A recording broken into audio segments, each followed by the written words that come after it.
الله والرسول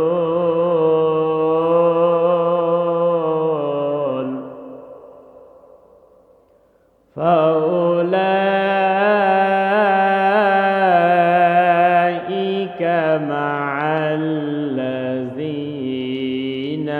أنعم الله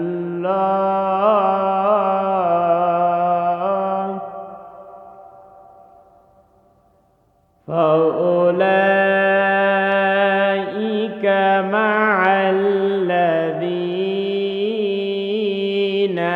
أنعم الله عليهم من النبيين والصديقين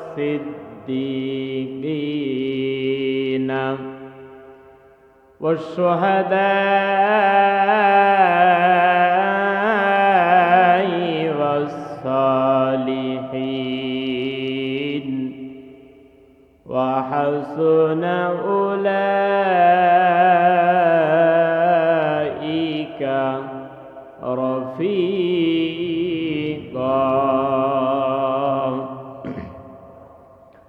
صدقت يا رب العالمين. وقال تعالى في شان حبيبه اللهم صل على مولانا محمد وعلى آل سيدنا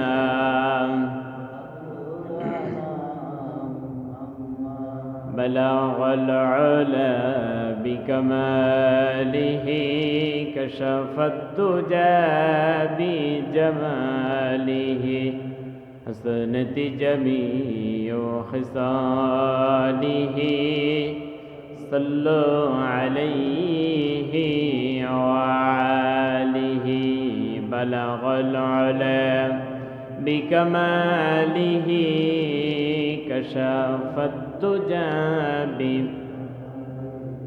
بحسنة جميع خصاله صلوا عليه وآله. আরবের বুকে মক্কা নগরে যেথায় মা আমিনার ঘর আল্লাহর করুণাই কাউসার হয়ে ঝরছে সেথাই বারংবার বালাগল উলা বিকামালিহি কাশাফাত দুজা বিজামালিহি حسنت جميع خصاله صلوا عليه. একটু জিকির করি লা ইলাহা ইল্লাল্লাহ লা ইলাহা সুবহানাল্লাহ আলহামদুলিল্লাহ লা ইলাহা সুবহানাল্লাহ আলহামদুলিল্লাহ লা ইলাহা সুবহানাল্লাহ আলহামদুলিল্লাহ লা ইলাহা সুবহানাল্লাহ আলহামদুলিল্লাহ লা ইলাহা সুবহানাল্লাহ আলহামদুলিল্লাহ লা ইলাহা সুবহানাল্লাহ আলহামদুলিল্লাহ লা ইলাহা সুবহানাল্লাহ আলহামদুলিল্লাহ লা ইলাহা সুবহানাল্লাহ আলহামদুলিল্লাহ লা ইলাহা লা ইলাহা ইল্লাল্লাহ মুহাম্মাদুর রাসূলুল্লাহ। সাল্লাল্লাহু আলাইহি ওয়াসাল্লাম। আলহামদুলিল্লাহ, সমস্ত প্রশংসা, সমস্ত শুকরিয়া, সমস্ত গুণরাজি, সমস্ত সেজদা সে মহান রব্বুল ইজ্জাতুল জালালের দরবারে, যিনি মালিক আল্লাহ সুবহানাহু ওয়া তাআলা আমাদেরকে পবিত্র জুমার দিনে শত ব্যস্ততার মধ্য থেকে উপেক্ষা করে আল্লাহ পাকের প্রিয় ঘর, পৃথিবীর শ্রেষ্ঠতম স্থান মসজিদে আমাকে আপনাকে একত্রিত করে গোলাম হিসাবে কবুল করে, যে মালিক আমাদেরকে সুস্থ রেখে ভালো রেখে আজকের জুমার নামাজে আমাদেরকে একত্রিত করেছেন, সে মহান রব্বুল ইজ্জাতুল জালালের দরবারে সিজদানত অবস্থায় লাখো কোটি শুকর গুজার করছি। আমরা সবাই পড়ছি আলহামদুলিল্লাহ। দরুদ এবং সালাম বিশ্ব মানবতার মুক্তির দূত সরকারে দো আলম আশরাফুল আম্বিয়া, মানবতার মুক্তির দূত, বিশ্ব নবী, বিশ্ব নেতা জনাবে মোহাম্মদ রাসূলুল্লাহ সাল্লাল্লাহু আলাইহি ওয়াসাল্লামের উপরে। সম্মানিত উপস্থিতি, সম্মানিত মুসল্লি কেরাম, আজকে আমরা জুমার নামাজে একত্রিত হয়েছি। জমাদিউল আউয়াল মাসের চতুর্থ খুতবা। আজকে জমাদিউল আউয়াল মাসের চতুর্থ জমায় আমরা একত্রিত হয়েছি। আল্লাহ পাক রব্বুল আলামিন তিনি আমাদেরকে তার নিয়ামত দিয়ে সুস্থতা দান করে দুনিয়ার হাজারো বান্দার মধ্য থেকে আমাকে আপনাকে গোলাম হিসাবে কবুল করে আজকের জুমার নামাজে আমাদেরকে একত্রিত করেছেন। এজন্য আমরা খুশি না বেজার? কম না বেশি? অবশ্যই খুশি হতে হবে। এই এলাকায় অনেক মানুষ আছে, আছে না নাই? আছে। মসজিদও একতলা থেকে দোতলা হচ্ছে, ঠিক না বলেন? পিলার অলরেডি হয়ে গিয়েছে, ছাদ হবে ইনশাআল্লাহ। এই এলাকায় যত মানুষ আছে, যদি সবাই নামাজে আসে আমরা কিন্তু মসজিদে জায়গা দিতে পারবো না, ঠিক কিনা বলেন? কিন্তু বাজারে চায়ের স্টলগুলা, বিভিন্ন জায়গায় দোকানগুলা ভর্তি মানুষ বসে আছে, খেল তামাশায় মানুষেরা জীবন কাটাচ্ছে, দুনিয়ার জীবন। কিন্তু মসজিদের কাতারগুলা ফাঁকা থাকে, আছে না নাই? নামাজে মুয়াজ্জিন সাহেব ডাকছে হাইয়া আলাস সালাহ হাইয়া আলাল ফালাহ, এসো নামাজের জন্য আসো, এসো কল্যাণের জন্য এসো। কিন্তু মানুষেরা কল্যাণ মনে হচ্ছে দোকানের মধ্যেই আছে, কল্যাণ তিনি যে কাজ করেছেন ওই কাজের মধ্যেই আছে, অথচ নামাজের আজান হলে পৃথিবীর সব কাজ হারাম হয়ে যায়। কি হয়ে যায়? আপনি হারাম ইনকাম করে আপনার ছেলে মেয়েকে, বিবি বাল বাচ্চাকে চলাচ্ছেন, আল্লাহ দরবারে কবুল হবে? জোরে বলেন। আপনি কাজ করেন, আল্লাহ নিষেধ করে নাই, আল্লাহ বলেছে ফান্তাশিরু ফিল আরদ, নামাজ শেষ হয়ে গেল মসজিদে আর বসে থেকো না, জমিনে লুটিয়ে পড়ো, আমি আল্লাহ পাক রিজিকের ব্যবস্থা করে দেব। জোরে বলি সুবহানাল্লাহ। সুতরাং আল্লাহ পাক আমাকে আপনাকে নিয়ামত দিয়েছে। কি দিয়েছে? জোরে বলেন।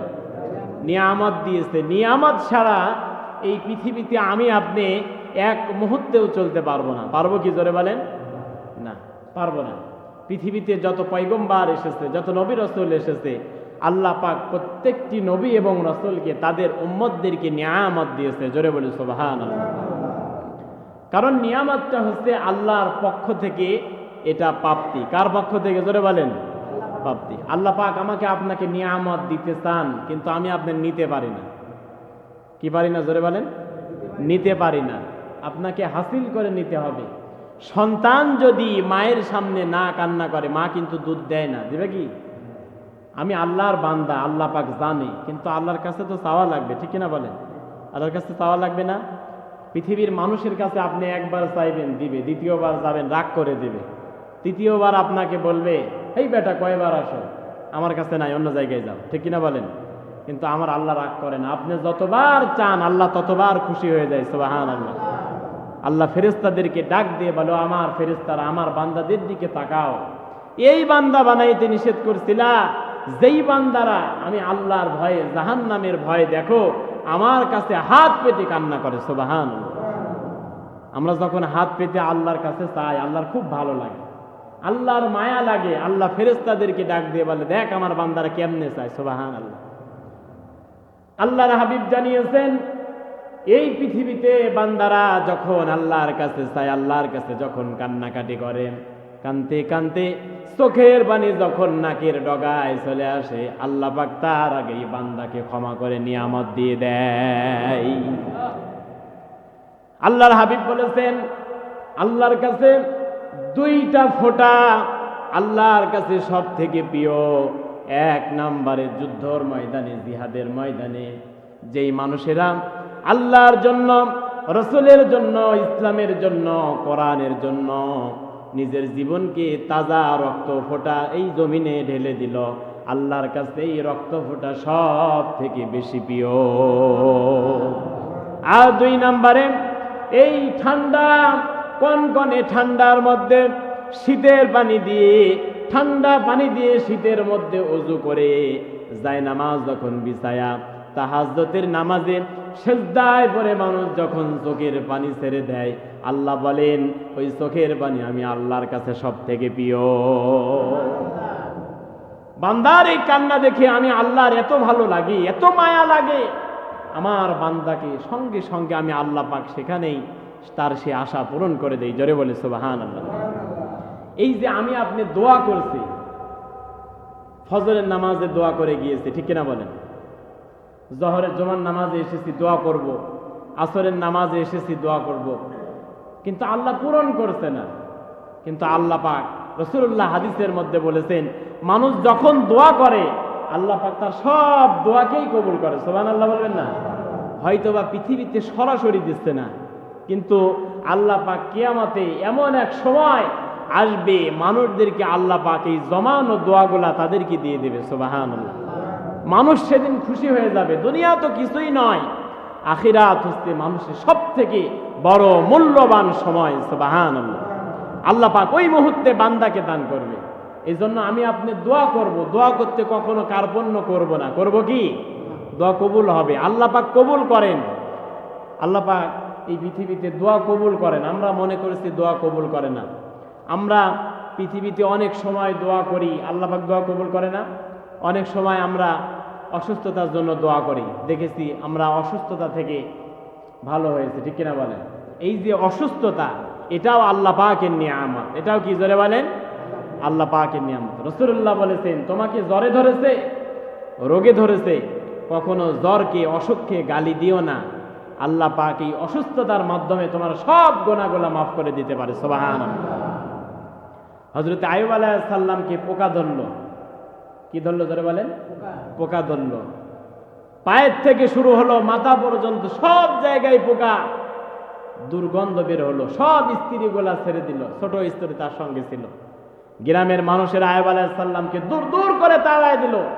হযরত আইয়ুব আলাইহিস সালাম ছোট স্ত্রীকে নিয়ে, সন্তানগুলা তার থেকে দূরে চলে গেল, জঙ্গলের মধ্যে চলে গেলেন।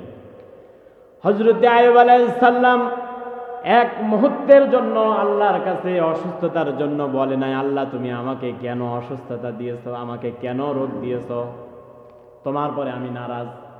হযরত আইয়ুব আলাইহিস সালামকে পোকা যখন ধরতে ধরতে জিহ্বায় যখন লেগে গেছে, হযরত আইয়ুব আলাইহিস সালাম ওই মুহূর্তে বলেছে, আন্নী মাসানিয়াদ দুররু ওয়া আনতা আরহামুর রাহিমিন।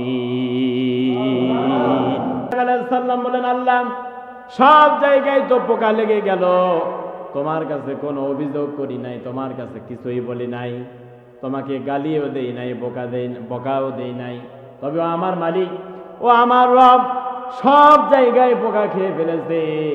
যেই জিহ্বা দিয়ে আমি আমার মালিককে ডাকি, শেষ পর্যন্ত এই জিহ্বায় লেগে গিয়েছে। তোমার কাছে আমি রহমতের কামনা করি, তোমার কাছে আমি দয়ার কামনা করি। যেই জিহ্বা দিয়ে আমার রবকে আমি ডাকি, ওই জিহ্বাতে তুমি পোকা দিও না।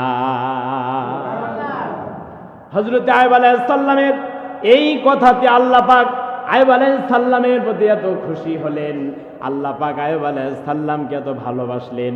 হযরত আইয়ুব আলাইহিস সালাম ধৈর্য ধরেছিলেন, এই জন্য আল্লাহ পাক আইয়ুব আলাইহিস সালামের সব অসুখকে ভালো করে দিলেন। সুবহানাল্লাহ। তাহলে অসুস্থতা নিয়ামত কার?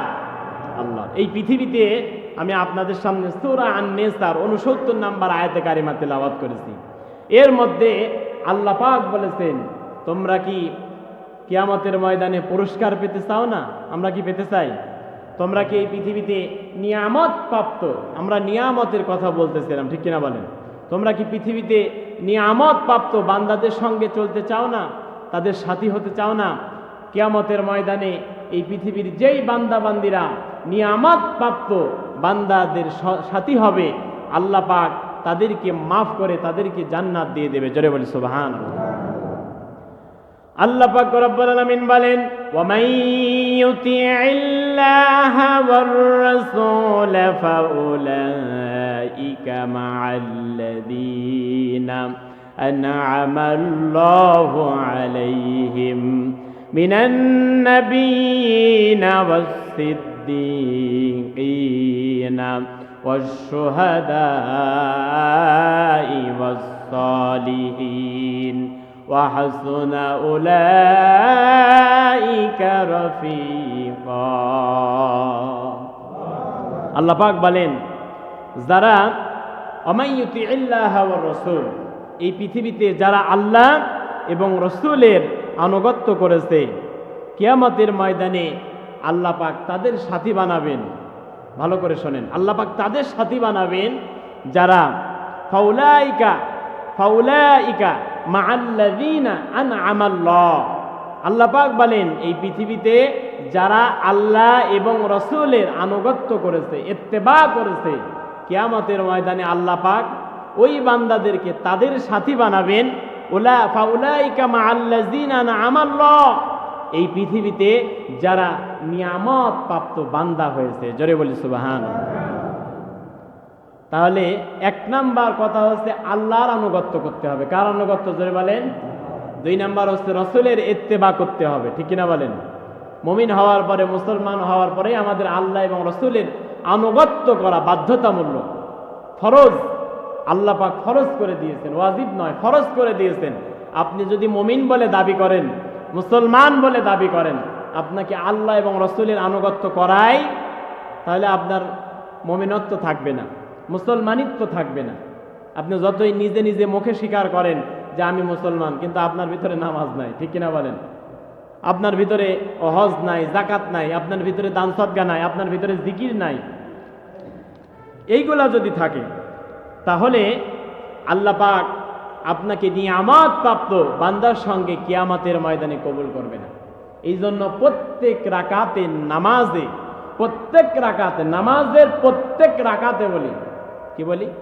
সিরাতাল্লাযীনা আন'আমতা আলাইহিম গায়রিল মাগদুবি আলাইহিম ওয়ালাদ-দাল্লিন।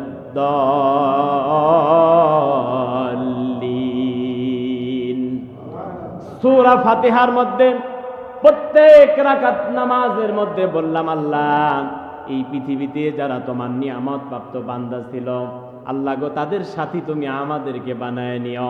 যাদেরকে তুমি এই পৃথিবীতে পথ ভ্রষ্ট করেছো, যাদেরকে পৃথিবীতে ধ্বংস করেছো, ওগো আল্লাহ, গায়রিল মাগদুবি আলাইহিম ওয়ালাদ-দাল্লিন, ওই পথভ্রষ্ট মানুষদের সাথী আমাদেরকে বানায়ও না। ঠিক কিনা বলেন? সূরা ফাতিহার শেষে বললাম, সিরাতাল্লাযীনা আন'আমতা আলাইহিম, নিয়ামত প্রাপ্ত বান্দাদের সঙ্গে আমাদেরকে তুমি সাথী বানায় নিও। সুবহানাল্লাহ। সুতরাং প্রত্যেক দিন নামাজে, প্রত্যেক রাকাতে সূরা ফাতিহার মধ্যে শেষের দিকে আমরা বললাম নিয়ামত প্রাপ্ত বান্দার সঙ্গে আমরা সাথী হতে চাই। তাহলে নিয়ামত প্রাপ্ত বান্দার সাথী হওয়ার আমার আপনারও দরকার আছে না নাই? আল্লাহকে বললাম, নামাজের মধ্যে আমরা যা বলি সবই তো দোয়া, ঠিক কিনা বলেন? এই যে নামাজের মধ্যে সূরা ফাতিহার মধ্যে বললাম ইহদিনাস সিরাতাল মুস্তাকিম, আল্লাহ সরল সঠিক রাস্তা আমাদেরকে দেখাও। সুবহানাল্লাহ। আল্লাহকে বললাম, কিন্তু সরল সঠিক রাস্তা আল্লাহ পাক বলে দিয়েছেন আমাকে আপনাকে গ্রহণ করে সেই পথে হাঁটা লাগবে, ঠিক কিনা বলেন? সরল সঠিক রাস্তা কোনটা? নবীদের রাস্তা, রসুলদের রাস্তা, সাহাবাদের রাস্তা। আল্লাহ পাক বারবার ডাক দিয়েছেন, সরল পথ হচ্ছে ওইটা, আমার রসুল যে পথে চলেছে, সাহাবীরা যে পথে চলেছে। কেননা আমি আল্লাহ পাকের রসুলের পথ এবং সাহাবীদের পথ আমি আল্লাহর কাছে সব থেকে বেশি ভালো লেগেছে। সুবহানাল্লাহ। আমি আল্লাহ পাক তাদের প্রতি খুশি। রাদিয়াল্লাহু আনহুম ওয়া রাদু আন, যালিকা লিমান খাশিয়া রাব্বা। আল্লাহ পাক বলেন, আমি আল্লাহ পাক রাসূলদের প্রতি খুশি, সাহাবীদের প্রতি খুশি, আর সাহাবীরা আমি আল্লাহর প্রতি খুশি। সুবহানাল্লাহ। এই পৃথিবীতে আল্লাহ পাক রব্বুল আলামিন নিয়ামত দিয়েছেন চার শ্রেণীর ব্যক্তিদেরকে। জোরে বলেন, কয় শ্রেণীর ব্যক্তি? চার শ্রেণীর ব্যক্তিদেরকে আল্লাহ পাক রব্বুল আলামিন পৃথিবীতে নিয়ামত প্রাপ্ত বান্দা বানিয়েছেন। আমাকে আপনাকে সেই চার শ্রেণী ব্যক্তিদের অনুসরণ করা লাগবে, তাদের পথ মত তাদেরকে অনুসরণ করে পৃথিবীতে আমাকে চলতে হবে। এই পৃথিবীতে যদি আমরা এই চার শ্রেণী ব্যক্তিদেরকে অনুসরণ করে জীবনটা কাটায় দিতে পারি, আল্লাহ পাক রব্বুল আলামিন কিয়ামতের ময়দানে আমাকে আপনাকে নিয়ামত প্রাপ্ত বান্দার সঙ্গে জান্নাতে হাসর নাসর করবেন। ঠিক কিনা বলেন? আর আল্লাহ পাক বলেন, কিয়ামতের ময়দানে যদি কোনো বান্দা বান্দি নিয়ামত প্রাপ্ত বান্দাদের সঙ্গে হাসর নাসর হয়ে যায়, বিচার ফাইসাল্লাহ হয়, আমি আল্লাহ পাক তাদের বিচারকে সহজ করে তাদেরকে জান্নাত দান করে দেব। সুবহানাল্লাহ।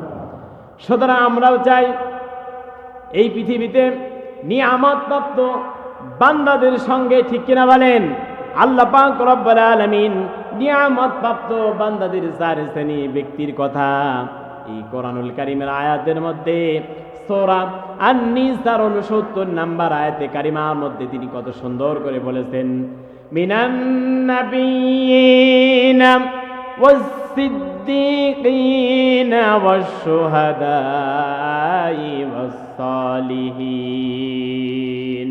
আল্লাহু আকবার। এক নাম্বার, এই পৃথিবীতে যারা ছিল নবী, সুবহানাল্লাহ বলবেন না? নিয়ামত প্রাপ্ত বান্দা হচ্ছে নবীরা। জোরে বলেন, কারা? আল্লাহ পাক তাদেরকে নিয়ামত দিয়েছে। এই পৃথিবীতে আল্লাহ পাক সব নবীকে নিয়ামত দিয়েছে, তাদেরকে নিয়ামতের মধ্যে আল্লাহ পাক রেখেছিলেন। জোরে বলি সুবহানাল্লাহ। আল্লাহ পাক রব্বুল আলামিন এই পৃথিবীতে নিয়ামত দিয়েছিল বনি ইসরাইলদেরকে। জোরে বলেন, কাদেরকে? বনি ইসরাইলের নবী ছিল হযরতে মূসা আলাইহিস সালাম। বনি ইসরাইলের নবী ছিল হযরতে ইয়াকুব আলাইহিস সালাম, ইসহাক আলাইহিস সালাম, হযরত ইউসুফ আলাইহিস সালাম। আল্লাহ পাক তাদেরকে বনি ইসরাইলের নবী বানিয়েছেন। আল্লাহ পাক তাদেরকে এই পৃথিবীতে নিয়ামত দিয়েছে, কিন্তু নিয়ামত পাওয়ার পরে নবীরা মেনেছে, কিন্তু নবীদের অনুসারী অনেকেই তারা জাতি গোত্রের মানুষেরা মানতে চায় নাই। কথা বলেন ঠিক কিনা? হযরত মূসা আলাইহিস সালামকে আল্লাহ পাক নিয়ামত দিয়েছিল, ফেরাউনের কবল থেকে বাঁচিয়েছিল। সমুদ্রের মধ্য থেকে আল্লাহ পাক ফেরাউনকে এপারে রেখে হযরত মূসা আলাইহিস সালামকে সমুদ্রের মধ্য থেকে হযরত মূসা আলাইহিস সালামকে নিয়ামত দিয়ে রাস্তা তৈরি করে দিয়েছে। সুবহানাল্লাহ। কোনো ইঞ্জিনিয়ার নাই, রড নাই, সিমেন্ট নাই, বালি নাই, কোনো মিস্ত্রি নাই। আল্লাহ পাক বললেন, মূসা তোমার হাতে ওটা কি? মূসা বললেন, লাঠি। মারো বাড়ি। দরিয়ার উপরে দেখো, দরিয়া রাস্তাতে পরিণত হয়ে যাবে। সুবহানাল্লাহ। এ কি যেমন তেমন রাস্তা? আল্লাহ পাক রাস্তা তৈরি করে দিলেন, এত সুন্দর রাস্তা। গ্লাসের বক্সের মধ্যে আল্লাহ পাক 12টা রাস্তা তৈরি করে দিয়েছেন। সুবহানাল্লাহ। এক রাস্তা দিয়ে যাবে, অপরজনকে অন্য রাস্তা দিয়ে দেখতে দেখতে যাবে। সুবহানাল্লাহ। আল্লাহ পাক হযরত মূসা আলাইহিস সালামকে নিয়ামত দিয়েছিলেন। আল্লাহ পাক রব্বুল আলামিন মান্না ওয়াস সালওয়ার খাবার দিতেন। এই পৃথিবীতে তাদের রান্না করা লাগতো না। কি করা লাগতো না? জোরে বলেন। তাদেরকে রান্না করা লাগতো না। আল্লাহ পাক ফেরেশতাদের মাধ্যমে হযরত মূসা আলাইহিস সালামের কাছে খাবারটা তাদের কাছে পৌঁছিয়ে দিতেন। কিন্তু কিছু কিছু মানুষেরা মনে করত খাবার আবার কখন আসবে, আমরা রেখে দেই। কিন্তু আল্লাহ পাক মূসাকে বলেছেন, ইয়া বনি ইসরাঈল আযকুরু নি'মাতি আল্লাতী আন'আমতু আলাইকুম ওয়া উফু বিআহদিকুম ওয়া ইয়্যায়া ফারহাবুন। আল্লাহ পাক হযরত মূসা আলাইহিস সালামকে বললেন, মূসা রে, ও বনি ইসরাইলের সম্পদেরা, আন'আমতু আলাইকুম, আমি তো তোমাদেরকে নিয়ামত দিয়েছি, মান্না ওয়াস সালওয়ার খাবার দিয়েছি। তোমরা কেন আবার এই খাবারগুলা নষ্ট করে রেখে দাও? তোমাদের খাবার ফুরিয়ে যাবে। সকালবেলা ফেরেশতা দিয়ে তোমাদের কাছে খাবার পাঠিয়েছি, বিকাল বেলার জন্য কেন তোমরা আবার রেখে দাও? বিকালবেলা তো আবার নতুন খাবার দেব। নতুন খাবার আল্লাহ পাক যখন দিতেন, এই যে পুরাতন খাবার, সকালের খাবার, হযরতে মুসা আলাইহিস সালামের অনুসারীরা এই খাবারটাকে তারা ফেলে দিতেন, তার মানে অপচয় করতেন। জোরে বলেন কি করতেন? আল্লাহ পাকের কাছে এই অপচয়টা বরদাস্ত নাই।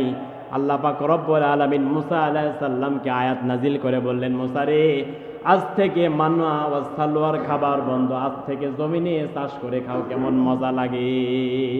আল্লাহু আকবার। রোদে রোদে পড়ে বৃষ্টিতে ভিজে চাষ করে খাও, দেখো কেমন লাগে। আল্লাহ পাক রব্বুল আলামিন মুসা আলাইহিস সালামকে অর্ডার করলেন, শনিবারে রবিবারে মাছ ধরা যাবে না। কিন্তু মানুষেরা আল্লাহর সঙ্গে প্রতারণা করলো, রবিবারে মাছ ধরে না, কিন্তু রবিবারে তারা মাছ যে জায়গায় এসে থাকে ওই জায়গায় কিছু কাদা দিয়ে উঁচু করে ড্রেন করে আসে, যেন ওই জায়গায় মাছ থাকে। আল্লাহ থেকে শয়তানি বেশি করেছে, ঠিক কিনা বলেন? আল্লাহ বলেছে মাছ আমি দেব, রবিবারে ধরো, শনিবারে ধরো না, কোনো দিনে ধরো না, কিন্তু তারা ধরেছে। আল্লাহ পাক নিয়ামত তাদেরকে দিয়েছে, কিন্তু নিয়ামতের অস্বীকার তারা করেছে। জোরে বলেন কি করেছে? অস্বীকার করেছে। এই পৃথিবীতে আমরা খোদার জ্বালায় থাকি, যন্ত্রণায় থাকি, রিজিকের অভাবে থাকি, ঠিক কিনা বলেন? কিন্তু রিজিক দেবেন কে? এ দায়িত্ব কে নিয়েছেন? আল্লাহ পাক নিয়েছেন। এটাকে আমাকে আপনাকে কোনো টেনশন করা লাগবে না। আল্লাহ পাক রব্বুল আলামিন বিশ্ব নবীজি, বেশি অনেক কথা, লম্বা কথা বলতে গেলে শেষ হবে না। আমার আপনার নবীকেও নিয়ামত দিয়েছে। আল্লাহ পাক বলেছেন এই পৃথিবীতে 4 শ্রেণীর ব্যক্তিদেরকে আমি আল্লাহ পাক নিয়ামত দিয়েছি, তারা হচ্ছে আমার নিয়ামত প্রাপ্ত বান্দা। 1 নম্বরে মিনান নবিয়্যিন, যারা হচ্ছে নবী, অসিদ্দিকিন, যারা হচ্ছে সত্যবাদী। জোরে বলেন যারা কি? অশুহাদা, যারা হচ্ছে আল্লাহর জন্য, আল্লাহ রাস্তায় জীবনকে উৎসর্গ করে এই পৃথিবীতে নিজের জীবনে তাজা রক্ত জমিনে ঢেলে দিল, তারা হচ্ছে শহীদ। তারা কি? জোরে বলেন। আল্লাহ পাক বলেন এই শহীদরা হচ্ছে আমি আল্লাহর নিয়ামত প্রাপ্ত বান্দা। এই পৃথিবীতে আল্লাহ পাক 4 নম্বরে নিয়ামত প্রাপ্ত বান্দার কথা তিনি ঘোষণা করেছেন, অসলিহীন, যারা হচ্ছেন নেককার বান্দা। এই পৃথিবীতে আমি আপনার নবী হতে পারবো না, কিন্তু সত্যবাদী তো হতে পারি, ঠিক কিনা বলেন? সত্যবাদী হতে পারি না? সত্যবাদী হতে পারি। শহীদরা যারা ছিল, আজকে অনেকে দিন কায়েমের আন্দোলন করতে গিয়ে শহীদ হয়েছে, শহীদও আমি আপনি হতে পারি।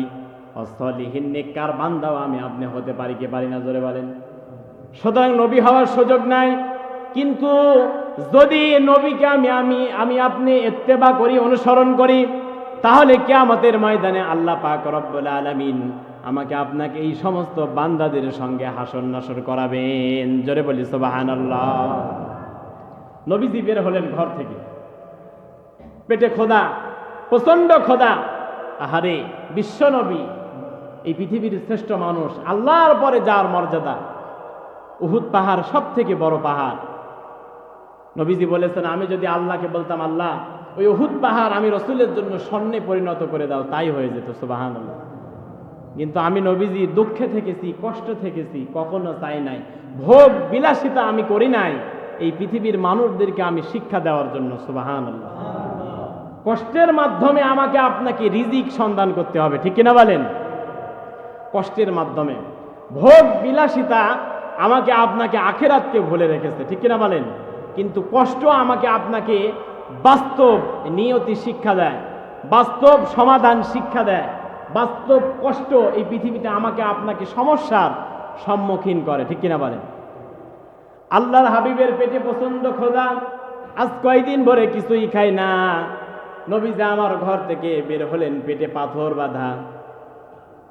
নবীজি বের হলেন ঘর থেকে, হঠাৎ করে আবু বকরের সঙ্গে দেখা। আবু বকর বলেন ইয়া রাসূলুল্লাহ, ইয়া হাবিবাল্লাহ, এই মুহূর্তে আপনি কোথায় যাচ্ছেন?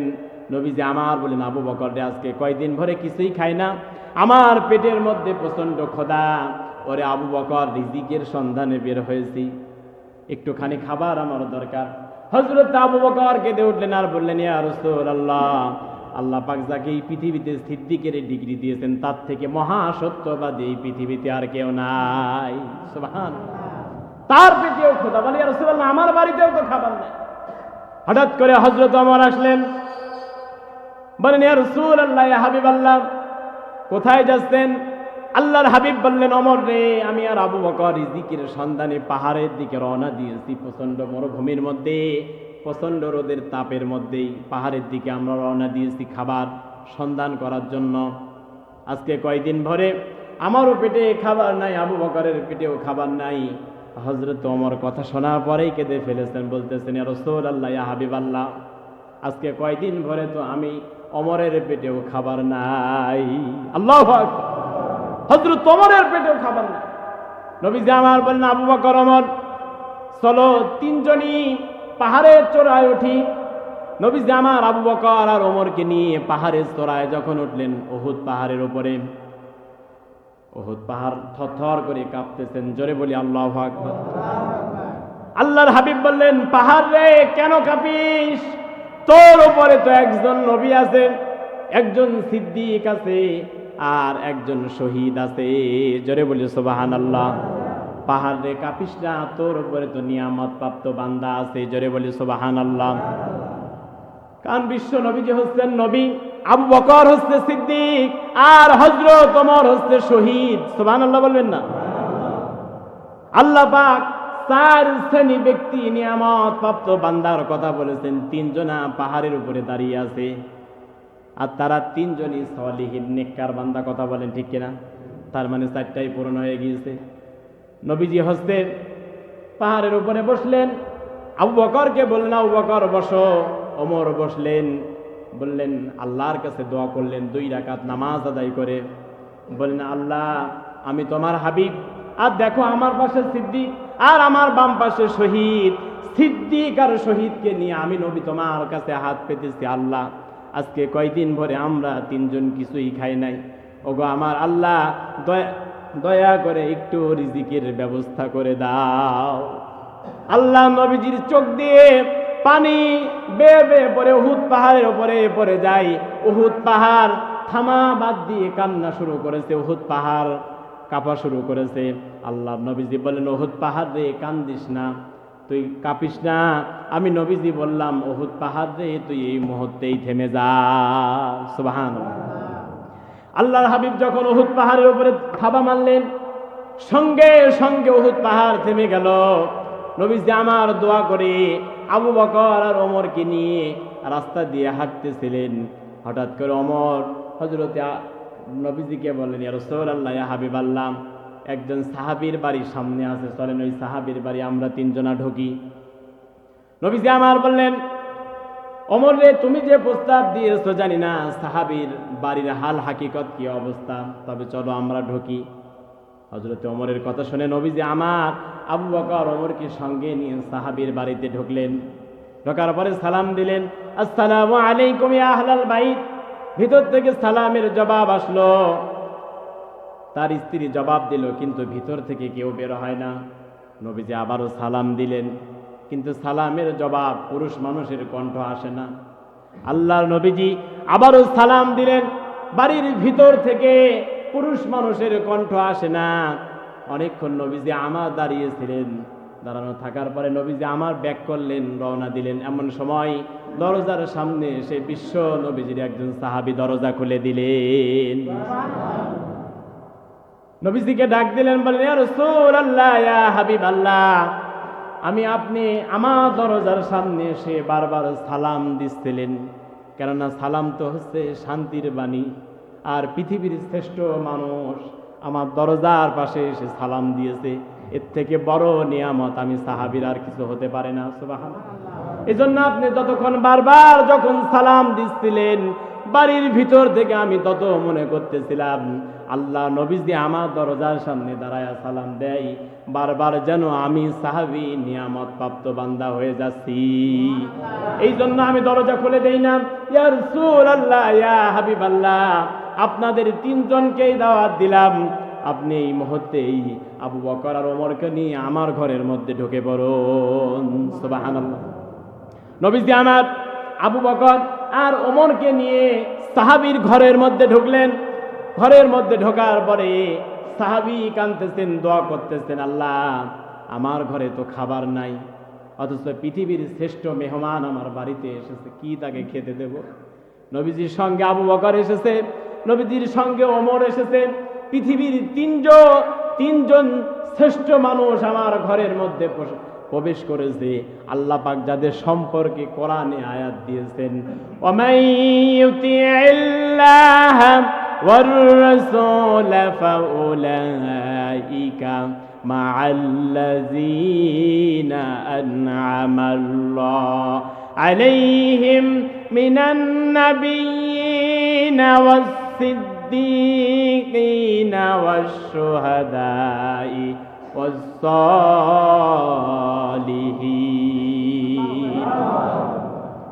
আমার ঘরের মধ্যে তো নবী আছে, আমার ঘরের মধ্যে তো সিদ্দিক আছে, আমার ঘরের মধ্যে তো শহীদ আছে। হযরত ওমর ছিলেন শহীদ। হযরত ওমর মসজিদ নববী থেকে বের হচ্ছিলেন, আবু লুলু নামে একজন কাফের, একজন খ্রিস্টান হযরত ওমরকে তরবারি দিয়ে মসজিদে নববীর মধ্যে তরবারি দিয়ে হত্যা করে হযরত ওমরকে শহীদ করে দিয়েছিলেন। আল্লাহু আকবার। এজন্য হযরত ওমর হচ্ছে শহীদ। হযরত ওমর কি শহীদ। আল্লাহ পাক তার নামের সঙ্গে ওমরে ফারুক ডিগ্রি দিয়েছেন। আল্লাহ পাক রব্বুল আলামিন তাকে শহীদ হিসাবে কবুল করেছেন। সুবহানাল্লাহ। তিনজনা বসে আছেন সাহাবীর ঘরের মধ্যে, দেখেন স্ত্রীকে জিজ্ঞাসা করলেন, ও আমার পানির স্ত্রী, আমার ঘরের মধ্যে খাবারের মতো কি আছে? সাহাবীর স্ত্রী বলেন, ওগো আমার পানির স্বামী, আমার ঘরের মধ্যে কয়েকটি খোরমা খেজুর ছাড়া আর কিছুই নাই। সাহাবী বললেন, স্ত্রী গো এই খাবারটা দাও। খোরমা আর খেজুর নিয়ে নবীজির সামনে হাজির করে দিলেন। নবীজি আমার একটা খেজুর খেলেন। বলেন, আবু বকর তুমিও একটি খাও, ওমর তুমিও একটি খাও। তিনজনে একটি একটি করে খেলো। সাহাবী এবার বললেন, ওগো আমার স্ত্রী, আমার ঘরের মধ্যে আল্লাহর নবীজি এসেছে, পৃথিবীর শ্রেষ্ঠ মেহমান এসেছে, তাকে কি দিয়ে মেহমানদারি করবো আমি তো জানি না। তবে আমার একটি ছাগল আছে, এই ছাগলটি তাড়াতাড়ি করে জবাই করে দাও, গোশত তৈরি করো, আর গোশত রান্না করে বিশ্ব নবীজির সামনে হাজির করে দাও। সাহাবীর স্ত্রী ছাগলটাকে সাহাবীর কাছে দিলেন। সাহাবী ছাগলটাকে জবাই করলেন, গোশত তৈরি হলো, রান্না করে বিশ্ব নবীজির সামনে হাজির করেছেন। নবীজি আমার বলতেছেন, সাহাবী আমি তোমার ঘরের মধ্যে ঢুকে বসেছি, তোমার ঘরের মধ্যে তোমার নিজেরই খাবার নাই, অথচ মেহমানকে তুমি খাবার দিচ্ছ। আরে সাহাবী আমি তোমার জন্য দোয়া করি, আল্লাহ পাক যেন এই পৃথিবীতে তোমাকে এই নিয়ামত দিয়ে ভরপুর করে দেয়। সাহাবী কাঁদতেছিলেন। পাশের রুম থেকে পর্দার আড়াল থেকে সাহাবীর স্ত্রী কান্না করে, চোখ দিয়ে পানি বের হয়ে যায়। আরে মেহমান তো আল্লাহর পক্ষ থেকে রহমত, কথা বলেন ঠিক কিনা? এই পৃথিবীতে আল্লাহ পাক রব্বুল আলামিন বান্দার প্রতি যখন খুশি হন তখন তিনটা বিষয় নাজিল করেন। জোরে বলি সুবহানাল্লাহ। কয়টা বিষয়? যেই তিনটা বিষয় আমাদের অখুশির কারণ, আমরা অখুশি হই। এক নম্বরে বাড়িতে যখন মেহমান আসে আল্লাহ পাক তখন খুশি হয়ে আপনার বাড়িতে মেহমান দেয়, কিন্তু আমরা অনেকেই মেহমান পছন্দ করি না, ঠিক কিনা বলেন? কিন্তু মেহমান যখন বাড়িতে আসলো তার রিজিক নিয়েই এসেছে, ঠিক কিনা বলেন? এই ব্যবস্থা করবে কে? দুই নম্বরে আল্লাহ পাক যখন খুশি হন তখন আসমান থেকে রহমতের বৃষ্টি দেন। সুবহানাল্লাহ। কিন্তু আমাদের বৃষ্টি অনেকেরই পছন্দ না, ঠিক